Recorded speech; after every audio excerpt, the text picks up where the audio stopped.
Sometimes the people you ignore are the ones who see everything.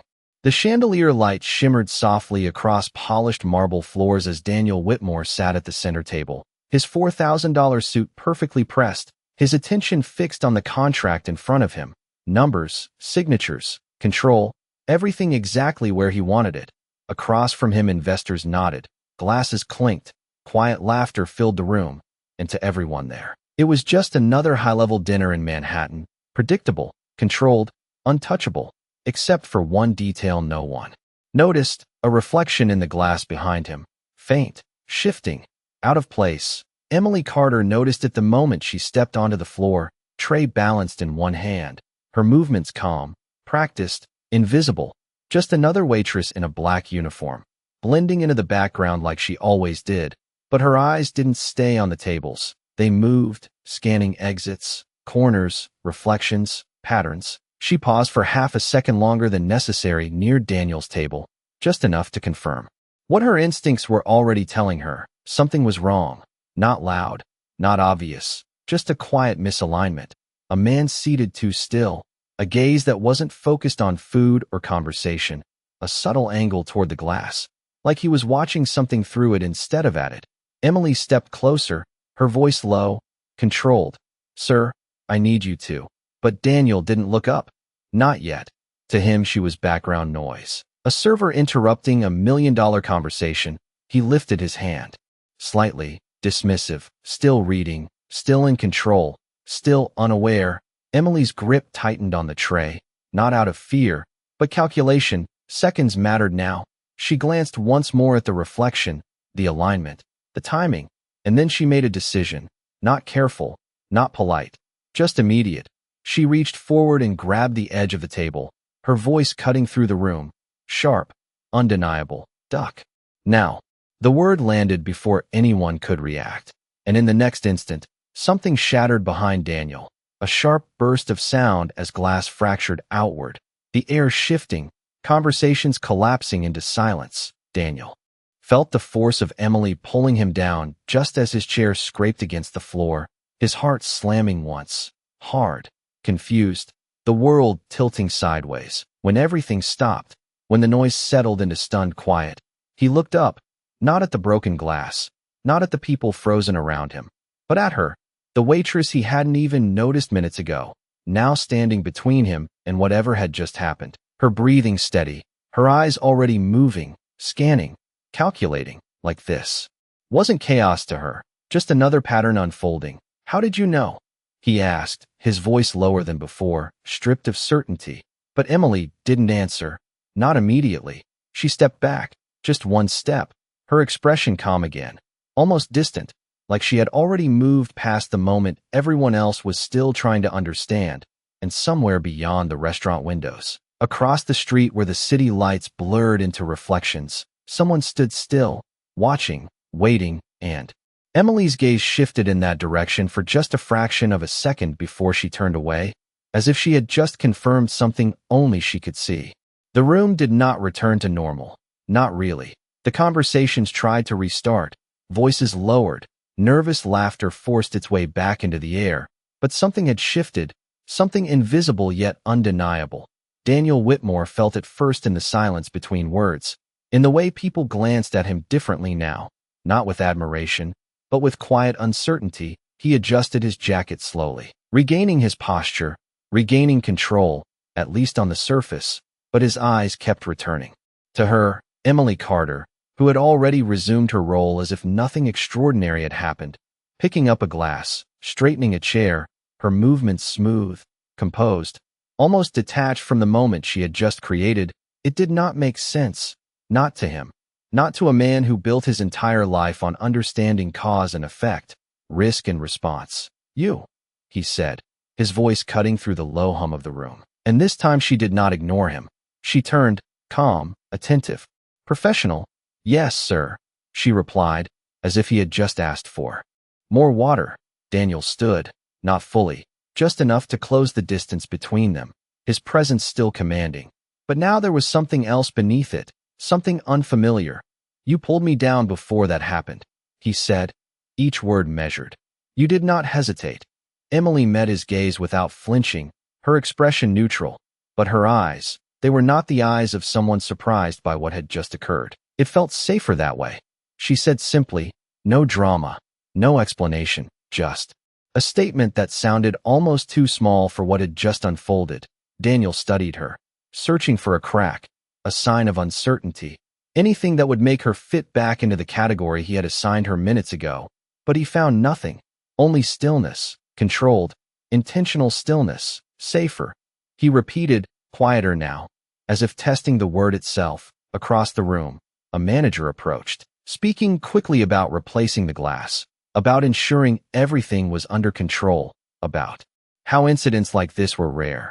Daniel barely heard him, his attention fixed on Emily, because now that he was looking, really looking, he noticed the details he had missed before, the way her shoulders remained relaxed even now, the way her gaze moved subtly, not randomly, but with purpose, tracking something beyond the obvious. Where did you learn to read a room like that? He asked, the question slipping out before he could filter it. Emily paused for the smallest fraction of a second. Not enough for anyone else to notice, but enough for him. I pay attention, she said, then added, it is part of the job. And there it was again, that quiet deflection, that refusal to expand. Daniel almost smiled, not out of amusement, but recognition. He knew controlled answers. He built empires on them. But this was different. This was not strategy. This was something deeper, something practiced over time, something earned. A flicker of movement outside caught his attention, just for a moment, a shadow shifting across the street, indistinct, gone as quickly as it appeared. Daniel turned back, but Emily was already looking in that direction, her eyes narrowing ever so slightly before returning to him. Is there anything else you need, sir? She asked, her tone unchanged, professional, distant, as if she had not just altered the course of his evening, of his safety, of something he could not yet name. Daniel hesitated, for the first time that night, truly hesitated, because the question was no longer about service, it was about understanding, and he was not used to being the one who did not understand. Yes, he said finally, his voice lower, more deliberate. Do not go far. Emily gave a small nod, polite, noncommittal, and stepped away, disappearing once again into the rhythm of the restaurant. But Daniel did not sit back down. He remained standing for a moment longer, staring at the reflection in the newly replaced glass, trying to see what she had seen, trying to catch the pattern he had missed, and for the first time in years, he realized something that unsettled him more than the incident itself. Someone else had been watching the room before he even thought to look. Daniel did not return to his seat right away.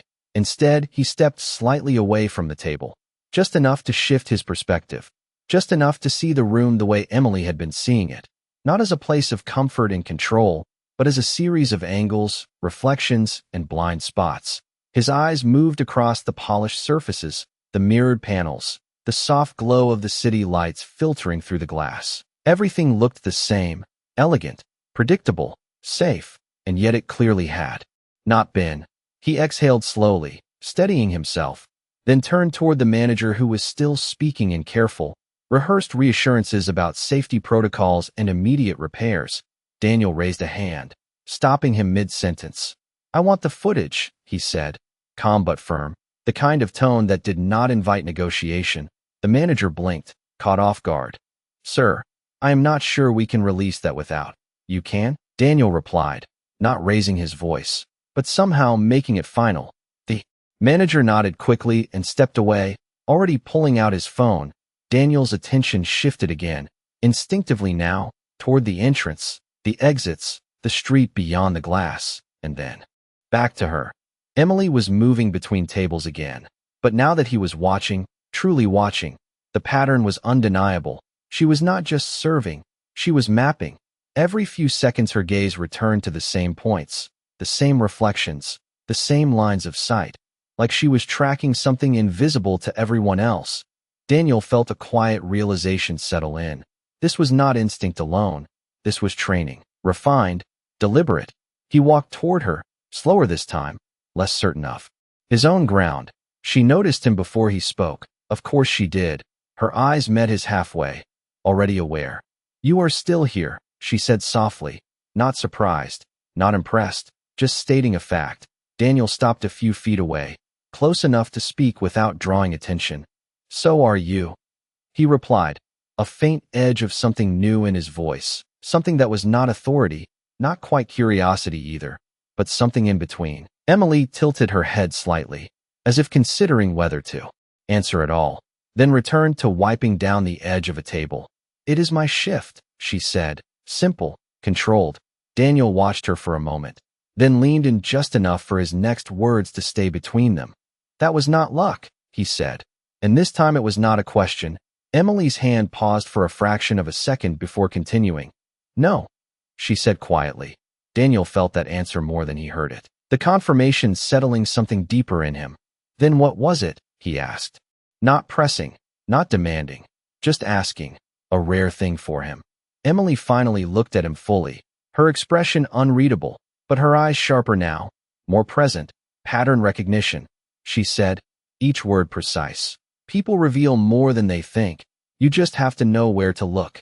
Daniel followed her gaze as she briefly glanced toward the window again, the same direction as before, and for a moment, he almost saw it, almost caught the faint misalignment in the reflection, but it slipped away before he could grasp it. "And you knew that before anything happened," he said, more to himself than to her. Emily did not respond right away. Instead, she set the cloth down, straightened slightly, and spoke with a calm that felt heavier than before. "I knew something did not belong," she said. "That is usually enough." Daniel nodded slowly, absorbing it, processing it. His world was built on data, forecasts, measurable risks. But this was something else, something quieter, more immediate. "You saved me," he said finally, the words unfamiliar in his mouth. Emily's expression softened just slightly, not with pride, not with satisfaction, but with something closer to distance. "I did my job," she replied, and before Daniel could respond, before he could ask the next question forming in his mind, her attention shifted again, past him this time, toward the entrance. Her posture changed almost imperceptibly, a subtle tightening, a recalibration, and Daniel felt it instantly. That same quiet shift in the air, the same invisible signal that something was not quite right. He turned to follow her line of sight, and for a brief moment, just a brief moment, he thought he saw someone standing just outside the door, still, watching, before the figure moved out of view as if it had never been there at all.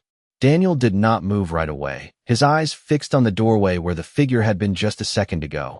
The glass panels reflected only the soft glow of streetlights now. Passing cars, nothing unusual, nothing he could point to, but the feeling lingered, that quiet tension pressing just beneath the surface. He turned back to Emily, and she was already in motion, not rushing, not reacting in a way that would alarm anyone, but adjusting.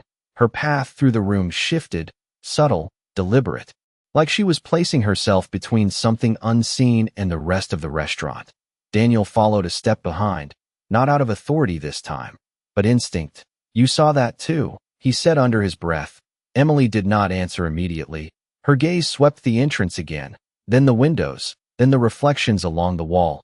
"I saw enough," she said quietly, her tone unchanged, but there was a weight to it now, something more focused. Daniel exhaled slowly, trying to steady the unfamiliar sense of uncertainty building in his chest. He was used to being the one who anticipated, the one who controlled outcomes, but here, in this space, he was reacting, following, learning in real time from someone he had dismissed minutes ago. "What does that mean?" he asked, not challenging, just needing clarity. Emily paused near a side station, picking up a glass, setting it down again, an action that looked routine to anyone watching. But Daniel could see the pause behind it, the calculation. "It means the first disruption was not random," she said softly. "And when something is not random, it usually has a second movement." Daniel felt the words settle in, precise, structured, like a rule he had never considered. His mind immediately shifted into analysis, patterns, intent, sequence. "You think someone is still watching," he said. Emily glanced at him briefly, then back toward the entrance. "I do not think," she replied. "I observe." And there it was again. That difference in language, in mindset. Daniel nodded slowly, absorbing it, across the room. The manager returned, holding a tablet. "Mr. Whitmore, the footage you requested," he said, slightly out of breath. Daniel took it without hesitation, his eyes scanning the screen, security camera angles, timestamps, movement. He rewound to moments before the glass shattered, watching himself at the table, the investors, the staff moving in and out. And then he saw it. A reflection in the glass, faint, easy to miss. A figure positioned just outside the main line of sight. Not interacting, not entering, just present. His jaw tightened slightly. There, he said, turning the screen toward Emily. She leaned in just enough to confirm, her expression unchanged. Yes, she said. Simple, certain. Daniel replayed it again, slower this time, trying to follow the sequence. But the figure disappeared just before anything happened, like it had anticipated the moment, like it had been waiting for something specific. This was planned, Daniel said, more to himself than to her. Emily straightened, her eyes already moving beyond the screen, back into the room. Yes, she said again. But this time there was a quiet urgency beneath it. Not panic, not fear, just awareness sharpening. Daniel looked at her, really looked this time, not as a waitress, not as background, but as someone operating on a level he had not considered.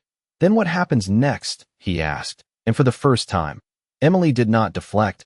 She held his gaze for a second longer, just enough to make the answer land. Next, she said softly, they see if you learned anything. The words hung in the air between them, heavier than anything else she had said, and before Daniel could respond, before he could fully process what that meant, the front door opened quietly, not rushed, not dramatic, just a simple movement. But in that moment, it felt louder than anything else in the room, and Emily's posture shifted again, barely noticeable. But Daniel saw it now. He recognized it, the same signal from before, the same silent warning that something was about to happen. And this time, he did not wait to understand. He simply watched her, knowing that whatever came next, she would see it first. The door did not slam. It did not draw attention the way chaos usually does. It simply opened, slow, controlled, almost polite.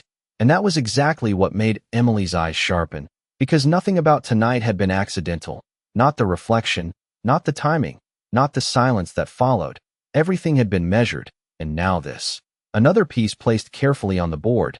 Daniel felt it too. That same quiet shift in the air, the kind that did not belong in a place filled with soft music and expensive conversations. He did not look at the door immediately. Not this time. Instead, he looked at Emily, waiting, watching, learning, and she did not move toward the entrance. She moved slightly to the side, adjusting her position so she could see both the door and the reflection behind it. Her body angled just enough to stay unnoticed, but her awareness fully engaged. Do not turn too fast, she said under her breath, her voice low, steady. Let the room stay normal. Daniel gave the smallest nod, forcing his posture to remain relaxed.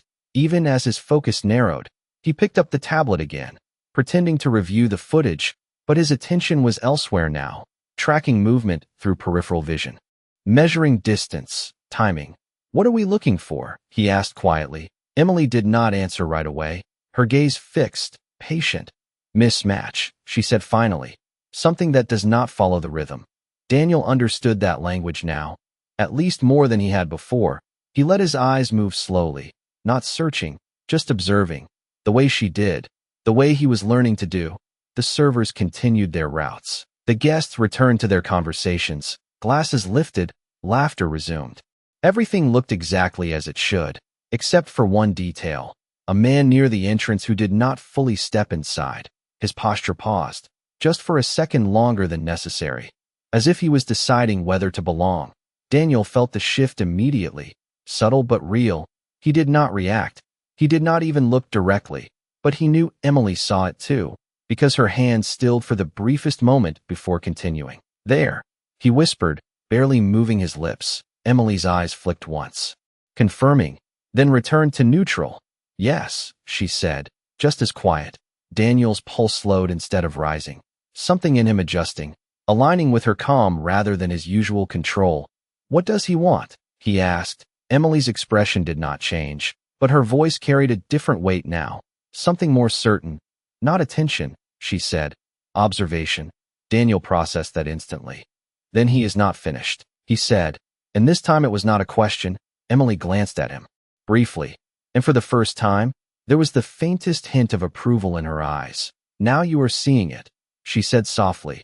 The man near the entrance shifted again, one step forward, then stopped, as if measuring the room. Daniel felt the pattern tightening, the sequence unfolding exactly as she had described. First the disruption, then the watch, then the test. He set the tablet down slowly, his voice even, controlled. "So this is the second movement." Emily nodded once. "Precise, yes," she said. "And this is where most people make a mistake." Daniel's eyes remained forward, but his focus sharpened. "Which is?" he asked. Emily's gaze never left the reflection. "They react too soon," she said. "Or not at all." Daniel understood the balance she was describing, the space between action and hesitation, the moment where everything could shift. He had built his empire on timing. But this was different. This was not numbers or markets. This was human behavior, instinct layered with intention. "So what do we do?" he asked. And this time there was no trace of authority in his voice, only alignment. Emily took a slow breath, her posture steady, her presence calm in a way that seemed to anchor the entire space around her. "We let him believe he is still invisible," she said quietly, "until he is not." Daniel felt the weight of that answer settle in, precise, controlled, and as the man near the entrance finally stepped fully inside, blending into the room like any other guest, Daniel realized something that shifted everything he thought he understood about control. Sometimes the strongest move was not to act, but to see. And for the first time that night, he was not the one leading that vision. The man did not rush. That was the first thing Daniel noticed. He moved with the same measured calm as everyone else in the room. One step, then another, blending into conversations, passing by tables as if he had always belonged there. But now Daniel could see it, the slight delay in his movements, the way his eyes never fully settled on the people around him, always drifting, always calculating. Emily shifted a half step to the left, placing herself within a line of sight that allowed her to watch both Daniel and the man without turning her head, her voice barely audible. "He is checking reactions," she said. Daniel kept his posture relaxed, picking up a glass, taking a slow sip. "Then we give him none," he replied, and Emily did not answer. But the stillness in her expression confirmed it. They were aligned now. The man moved closer to the center of the room, pausing briefly near a column where the lighting softened the reflections.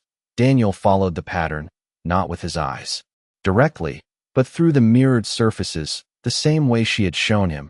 And there it was again, the misalignment. The man was not looking at people. He was looking at what people revealed when they thought they were not being watched. Daniel felt a strange shift inside him.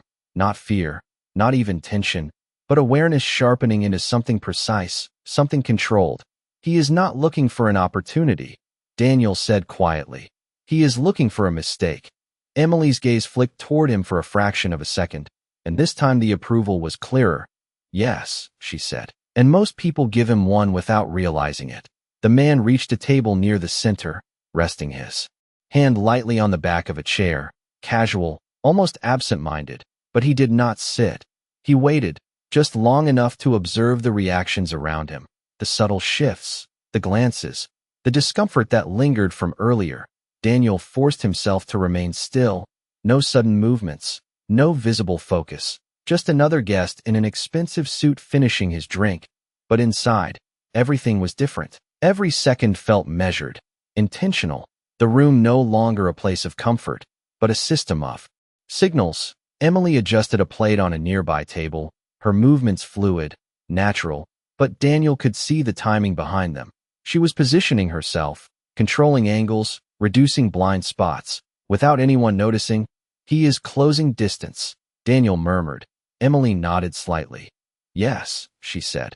"And when he does, he will expect you to react the same way you did before." Daniel understood instantly, the pattern, the test, the repetition. "But I will not," he said, more certain now. Emily's voice softened, but her words carried weight. "No," she said. "You will not react, you will choose." The distinction settled into him. Reaction versus choice, instinct versus control. The man finally moved again, stepping away from the chair, continuing his path, closer now, Within a few feet of Daniel's table, Daniel did not turn, did not acknowledge, but his awareness locked into place, every detail sharper, clearer, the sound of footsteps, the angle of movement, the reflection in the glass beside him. And then, just as the man reached the edge of his table, he paused, a fraction longer than before, as if waiting for something, as if expecting Daniel to shift, to glance, to reveal that he had noticed. Daniel did nothing. Not even a flicker. The silence stretched, thin, precise.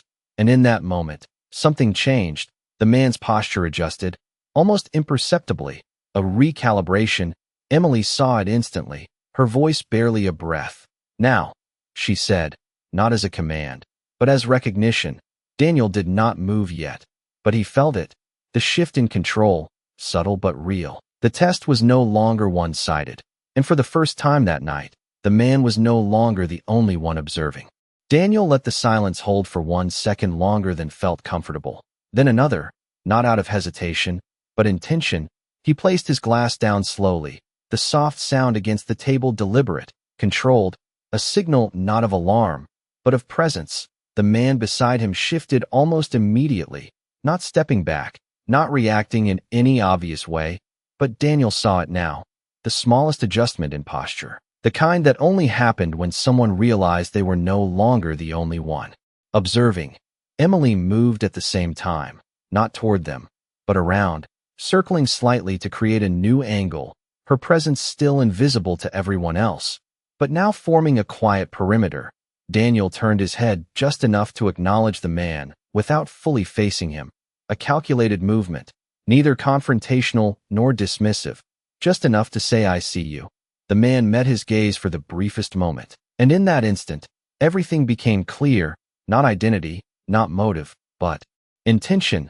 This was not chaos. This was precision, a test layered within a test. "You are not here for dinner," Daniel said calmly, his voice low, almost conversational, the kind of tone that did not attract attention. The man's expression did not change, but there was a pause, a fraction of a second that confirmed more than any words could.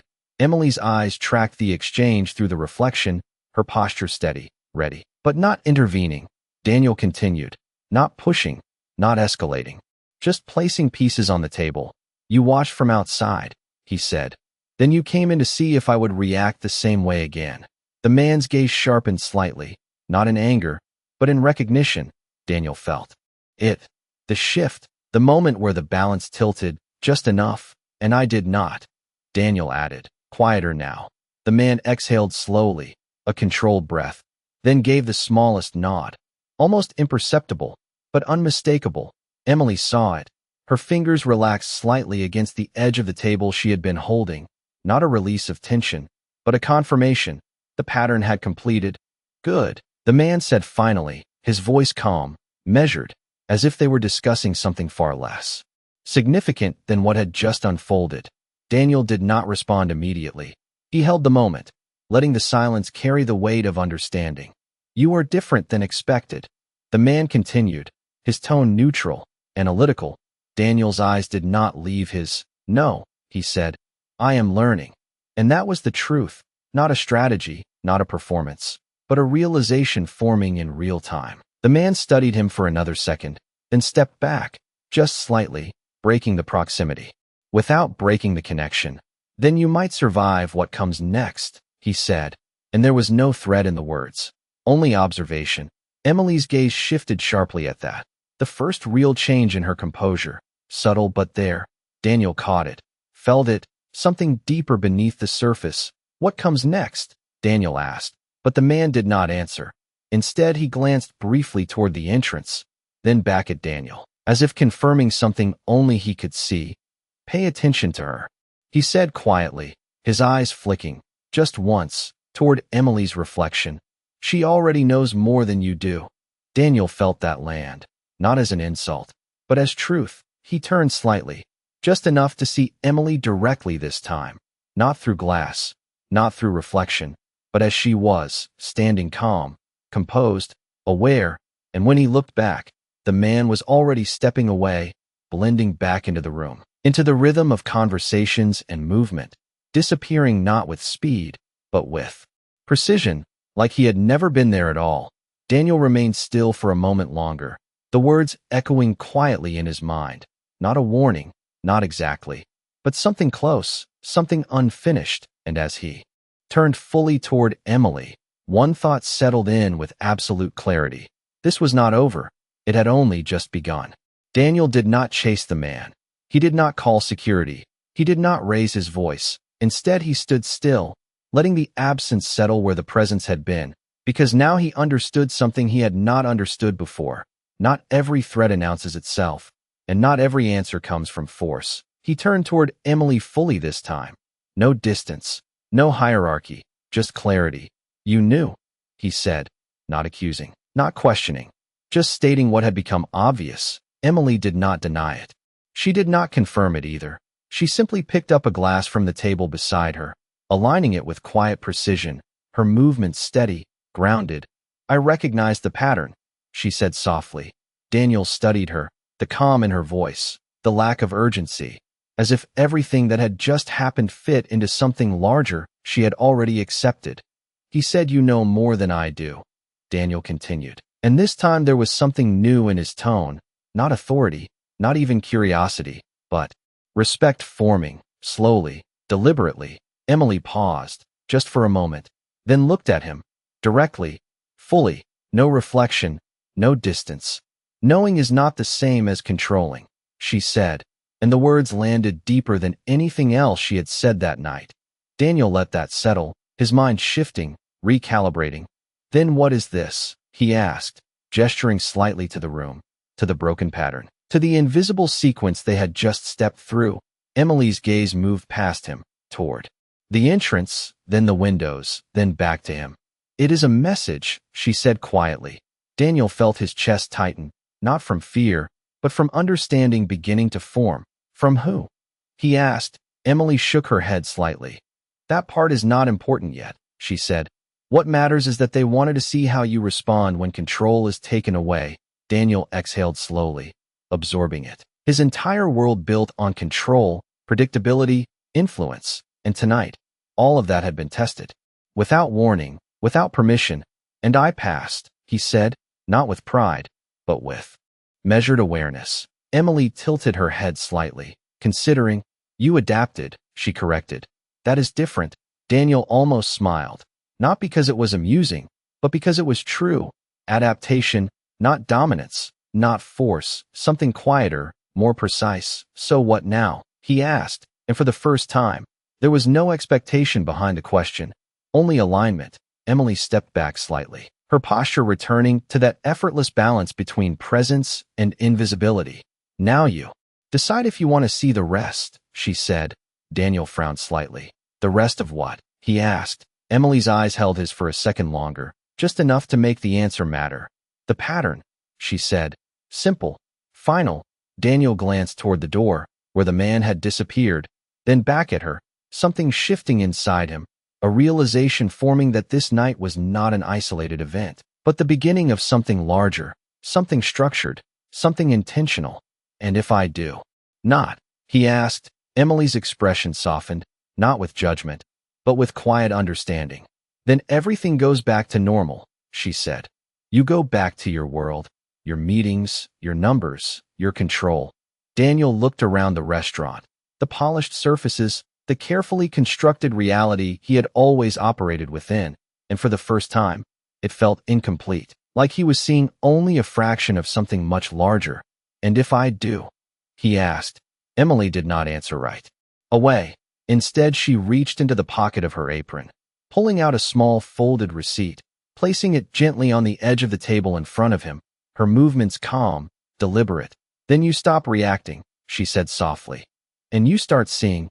Daniel looked down at the receipt, then back up at her, but she was already stepping away, blending back into the rhythm of the room, her presence fading into the background once more, leaving him standing there, between two choices, one familiar, one unknown. And as he unfolded the receipt slowly, his eyes scanning the handwritten line across it, he realized the night had not been about what happened in the room. It had been about whether he was willing to look beyond it. Daniel held the receipt between his fingers, the paper light, almost insignificant, but the weight of it felt different, heavier than anything else in the room. His eyes moved slowly across the handwritten line, not rushed, not confused, just deliberate. The words were simple, almost too simple. A location, a time, nothing more, no explanation, no signature, just an invitation, or maybe a test. He looked up instinctively, searching for Emily, but she was gone, not in a dramatic way, not rushed. Just gone, like she had stepped out of the pattern the moment her part was complete. The restaurant continued around him. Conversations rebuilding, glasses refilled, the quiet illusion of normal returning piece by piece. But Daniel could not unsee it now. The layers beneath it, the reflections, the pauses, the details that no longer felt random. He folded the receipt once, then again, precise, controlled, and slipped it into the inside pocket of his jacket, not as a reaction, but as a decision. Forming, his phone buzzed in his other hand. Messages from his assistant, updates about the meeting, questions about whether to proceed. The world he knew trying to pull him back into its rhythm. He glanced at the screen, then silenced it without responding. A small action, but one that felt larger than it should, because for the first time in years, he was not choosing the predictable path. He turned toward the window. The city lights stretching out in perfect order, traffic flowing, people moving, everything appearing structured, controlled. But now he understood. Control was only what you could see, and tonight had shown him how much existed just beyond that, unseen, unmeasured. Emily had not tried to convince him. She had not explained. She had simply shown him enough to make the choice his own, and that was what stayed with him. Not the disruption, not the man, but the clarity in her silence. The way she moved through uncertainty without needing to dominate it. Daniel exhaled. Slowly, his reflection staring back at him in the glass. But now it felt different. Not a confirmation of who he was, but a question of who he could become. He adjusted his jacket, straightening it out of habit. But the gesture felt almost automatic, detached from the decision forming beneath it. He turned back toward the room one last time, scanning it the way she had, not looking for threats, not searching for answers, just observing. And for a brief moment, he thought he saw it again. A faint shift in the reflection near the far corner, subtle, almost invisible, like a reminder or a confirmation. He did not react. He did not move toward it. He simply acknowledged it. A quiet acceptance that this world, whatever it was, existed whether he chose to step into it or not. The manager approached again, careful, respectful, asking if everything was all right, if the evening should continue as planned. Daniel looked at him, really looked, seeing not just the role, but the pattern behind it, and for a second, he almost smiled. Everything is exactly as it should be, he said calmly, and this time, he meant something entirely different by it. He picked up his coat, not in a rush, not escaping, but moving forward, his steps measured, intentional, the exit no longer just a way out, but a direction.